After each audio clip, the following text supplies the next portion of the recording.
Welcome to Faith and Sustainability, a podcast where we look deeper into how our faith traditions inspire us to care for our common home. I'm Leonard Robinson, your host and tour guide. And I'm Kat Doyle, your co-host. This podcast is made possible from the generous support of Jamie Lanier, the Varlamov Family Foundation, Georgia Interfaith Power and Light, St. Francis Services, and Semco Atlanta. So Leonard, we're going to dig deep into plastics this week. We're going to untangle it today. Who do we have with us? Well, today, Kat, our special guest is Bob Gedert, a longtime colleague and nationally recognized leader in sustainable materials management and zero waste policy.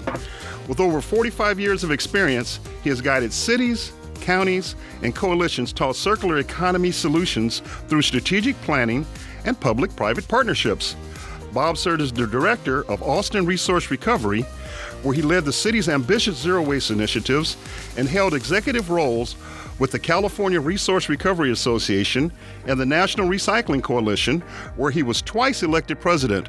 Bob, welcome to the intersection of faith and sustainability. Thank you for the invitation, and I welcome the conversation.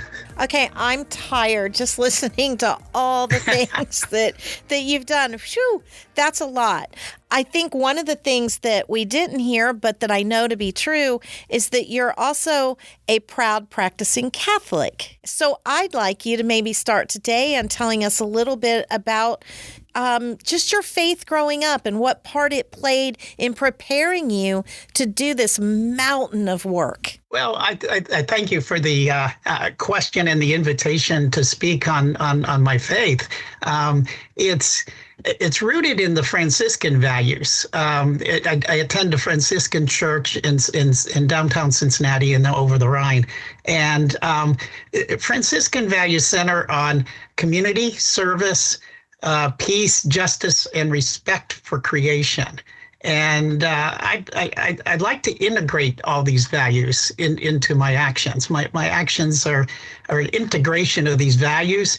I particularly work hard on respecting creation, God's creation.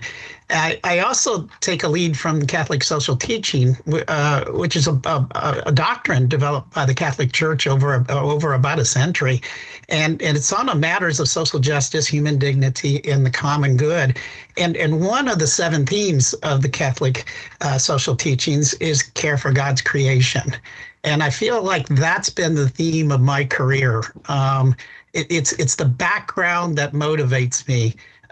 Is caring for God's creation, reversing the abuses of the environment, working on policies and programs that assist us in regenerating the creation and reversing the harms that humans have imposed on the earth. What point did your faith intersect with sustainability and in zero waste policies and all that? When did you get to that intersection? I think it began early when I was growing up as a teenager. My grandfather ran a family farm in Toledo, Ohio, and my dad grew up on that farm, and I did not. I grew up in the concrete jungle of the city, and every weekend I would go to the family farm and visit there and see what's going on. I was always an inquisitive youth, and my grandfather kind of walked the farm with me periodically, and he talked about the care for the soil to grow our food, some of the techniques he had for, evaluating the health of the soil. And he also taught me waste not, want not, the basic philosophy of his generation and basic philosophy of caring for God's creation is to not waste so much and get into waste reduction. And that was a driver in my career. I had, like you mentioned, I have a 45-year career in recycling. I'm now retired, but I assist the local community in their recycling programs right now as a volunteer. And my work is predicated on the protection of the earth and the precautionary principle of do no harm. And I think I learned that from my grandfather, the do no harm philosophy. And then more recently, in my retirement years, I teach at Xavier University a course on climate change. And my students have challenged me more than I have challenged my students. It is a wonderful conversation with my students, and they challenge me to live more sustainably. And sustainably in a broader context of practicing what I preach. And so that's been a helpful aid to me. I'm this hopeful person, and you spent 45 years, you said, in the zero waste industry and working on recycling now and all that. But, we hear a lot of people say that recycling's not going to work. The plastics industry has known that it was never going to work. So is there hope? I mean, is there a different or a better way to go about zero waste? I answer that in three different ways. First, zero waste emphasizes the first two R's before the third R. And the first two R's are waste reduction and reuse, and often forgotten. And we often jump to the recycling. And that's not a kick against recycling. That just means that if you're working towards zero waste and preventing waste from being generated or sent to the landfill or the incinerator, you have to start at the basic two R's before the third R, the reuse and waste reduction. And I most of my career has been focused on that. And secondly, I really think that recycling is broken in the plastics world. But recycling, I deliver this secondary message that recycling is not broken except for the plastics. When you recycle your metal cans, your aluminum cans, your paper, your cardboard, your glass bottles, they actually do get recycled. And there are industries that are actually wanting that material. It's a feedstock for industry. And you're avoiding the extraction of minerals and material from the earth by recycling these materials. And so recycling is good. I do feel that recycling plastics is problematic and broken, and I write about that in my book. Well, let's talk about your book. Let's untangle plastic. Tell us about your book and your inspiration for your book. Well, my book title, which is coming out in mid-November, I just talked to my publisher yesterday about the timeline. Untangling Plastics, the missing link in mitigating climate change. That's the title of the book. It's 300 pages of facts. I have like 500 facts that drive the conversation in the book. It's fact driven, and it talks about how plastics drives climate change, and plastics also harms the human body, and plastics harms the environment, the earth. And I going back to God's creation, we're all part of God's creation, and we're destroying that creation through the act of creating plastics and using plastics and improperly disposing of plastics.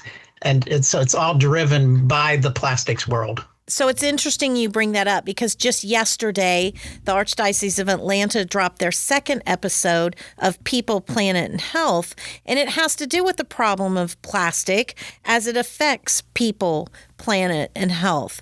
And you've talked about these 500 facts that you've put in there. One of the things, our vodcast, which we hope our listeners will check out on YouTube, but one of the things that we talk about is knowing all these facts has to drive us to take action. So what kind of action are you talking about taking now that we know 500 fun facts about untangling plastic?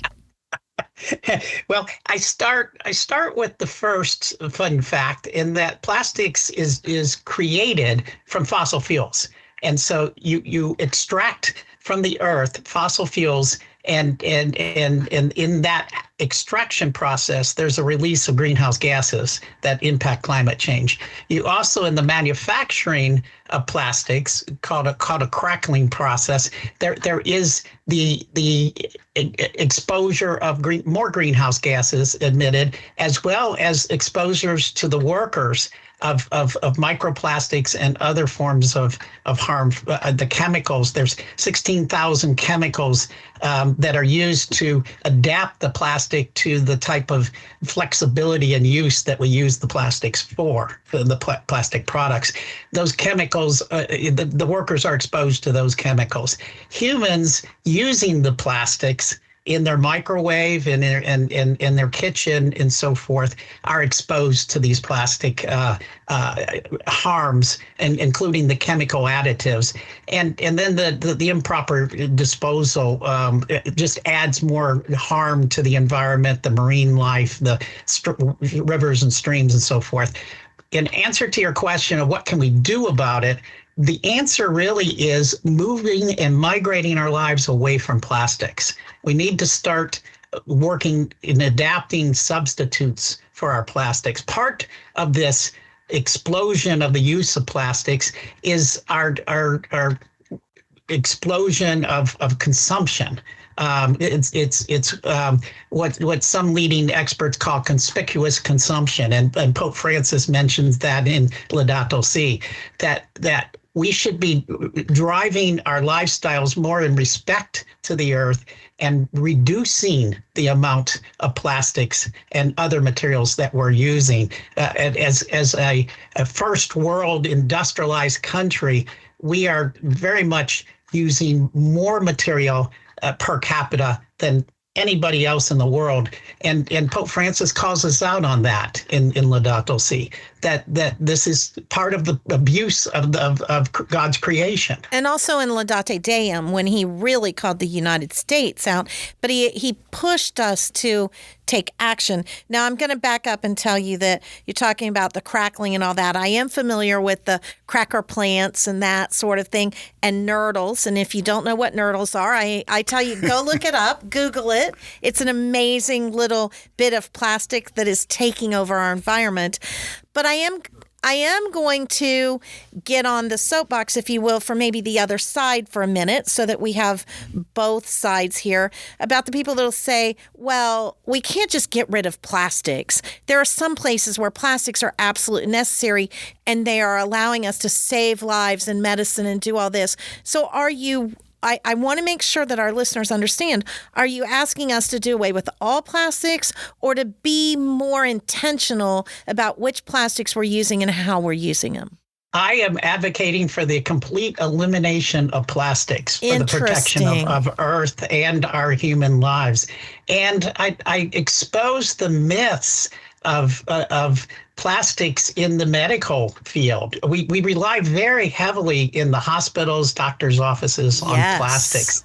And there is a myth, an assumption that the plastics are sterile once they are delivered from the manufacturer to the medical facility. That is not true. Plastics are not sterile. They can't be made sterile. They're not made in a sterile environment.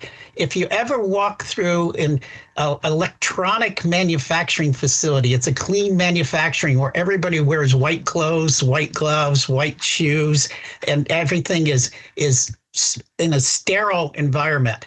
Plastics manufacturing's not like that. Plastics manufacturing is a dirty process, and it uses thousands of chemicals and that do leach out of the plastic upon use of the plastics, and the manufacturing is not sterile. So busting that bubble of using plastics in the medical field for its sterile effects is total myth. And prior to plastics, I'm old enough to remember plastics prior to our extensive use of plastics in society. And in the medical field, we use stainless steel and we sterilized the stainless steel devices prior to each use. Okay, so this is very interesting. This is a very different point of view. And there was just a New York Times article that came out that we are contaminated, that talks about this issue of the sterilization. And one of the coolest things that somebody pointed out to me is that, we are, everything about our bodies is this permeable surface that allows everything to come into and out of our bodies. And so you are definitely, I'm going to say, maybe standing, if not alone, with a very small group advocating for zero plastic. How do you make that happen? Well, there's a group of people meeting right now, halfway around the world, talking about the Global Plastic Treaty. And half of that delegation advocates for the complete elimination of plastics. So they're on the same track that I am on. Will they gain a global treaty that calls for the end of the use of plastics? I kind of doubt it, because their numbers don't match up to the full body, the full delegation. But the discussion is on the table, and the discussion is there and very real because of the harm of plastics to human health. I go back to the harm of plastics to God's creation, which is humans, animals, the life of plants on Earth, the entire global ecosystem is God's creation, and we are harming God's creation. And so that's the root of my beginnings on this topic. Diving deeper, there are many, many studies on human health and how it's being affected. One study that I'll note is the steaming or boiling of water in plastic baby bottles. They actually counted how many microplastics are generated in the warming of the milk or the water in a baby bottle, and it's tens of thousands of microplastics that we're feeding to that baby just in that one single bottle. That's the type of harm that we're creating. We're finding microplastics in livers and kidneys and other organs of the body, including the brain. And there are studies as to how these microplastics are affecting our health. And they've also found microplastics at the top of Mount Everest and at the depths of the ocean. Everywhere on Earth, microplastics is everywhere. Well, all this information, you've got 500 facts and everything. How come plastic's still not in the dialogue when we talk about climate change and addressing climate change? Why is it missing? That's a good question. That's what my book tries to attempt to address. We hear about climate change and we think about transportation methods, moving from fossil fuels to electric cars. And I own an electric car because of the challenge of my students, And we also hear about building efficiencies to reduce the amount of energy escape from a building to affect climate change. We're talking about migrating away from gas appliances to electric appliances. All those are good moves to address climate change, but the missing element is the connection of plastics to fossil fuels. Everywhere along the chain of plastics development and use, we are releasing greenhouse gases because it's a fossil fuel product. And so the leading experts of IPCC, the Intergovernmental Panel on Climate Change, they state that we have to go fossil fuel free by 2040 to save the Earth into its current method, the current climate to host humans. If we wish to keep the Earth from warming too far and keep it habitable to humans, by 2040, we need to get off of the fossil fuel kick. And that includes plastics. So here's maybe the issue or the problem I see, even more so than relating it to climate change, is right now the fossil fuel industry, which is driving the fuel of our vehicles and our appliances. If we change to electric, then the fossil fuel industry has this wide open 4-lane highway straight into total plastics production. So the economy is going to push for this. It seems like a mountain that's going to be really hard to climb. That is so true of a statement. The fossil fuel companies see the challenge of pushing gas and oil products on the consumers for the next 20, 30 years. They're seeing the reduction in the use of fossil fuels in our transportation, building, and other networks, and energy production, and so forth. So they want to save their companies. So they're redirecting their company efforts towards more plastic production. And it's estimated that plastic production will double in the next 20 years. Double from what we are at the moment in the next 20 years. And that plastic projection is based on the current moves and maneuvers of these fossil fuel companies. That's why we need to uncover the fact that plastics does drive the climate change and is harmful to human health. And I think those are missing elements in that business plan there. Well, Bob, a lot of information, so much information, so little time. So as we close, and I think you already did it, but give us a call to action. Give our listeners a call to action about untangling plastic. I think the call to action is really to note that inaction is not an option at all, that we need to do some action. I propose that we do one green step at a time. That's a phrase that I developed in Austin when I was working there. Take one green step at a time. When you complete that, move on to the next green step. Don't stop. Keep moving. Do one green step at a time as you place your actions in order. And I note that all major religions and Christian denominations also put a need for the care of God's creation. So I ask that the actions that we take have that intent to care for God's creation, which includes human health. And so part of the action is reduction of the use of plastics. Start with single-use plastics. Any item like a plastic bag or a straw or anything that's single-use, eliminate that. That's the first easy step right there. Then start inventorying the plastics in your life and start one by one trying to eliminate the plastics. Like we can drink from reusable bottles, but is that reusable bottle plastic? Mine is stainless steel. Migrate to substitutes, safe substitutes, and start moving your lifestyle. And I believe in living your lifestyle as an example to others. This is perfect because what you've done is leave us with some hope. You know, it is a tough road to hoe. This is a tough thing to do. And so the idea of using our faith and reminding us that our faith calls us to be people of hope. We are out of time. I mean, this time flew by. So we want to thank you for this. And thanks for joining us at the intersection of faith and sustainability. Good luck with your book, and I'm looking forward. Let's not make it another 20 years before we talk to one another. And thank you for the invitation to this conversation. Oh, okay, well, that's a wrap for today.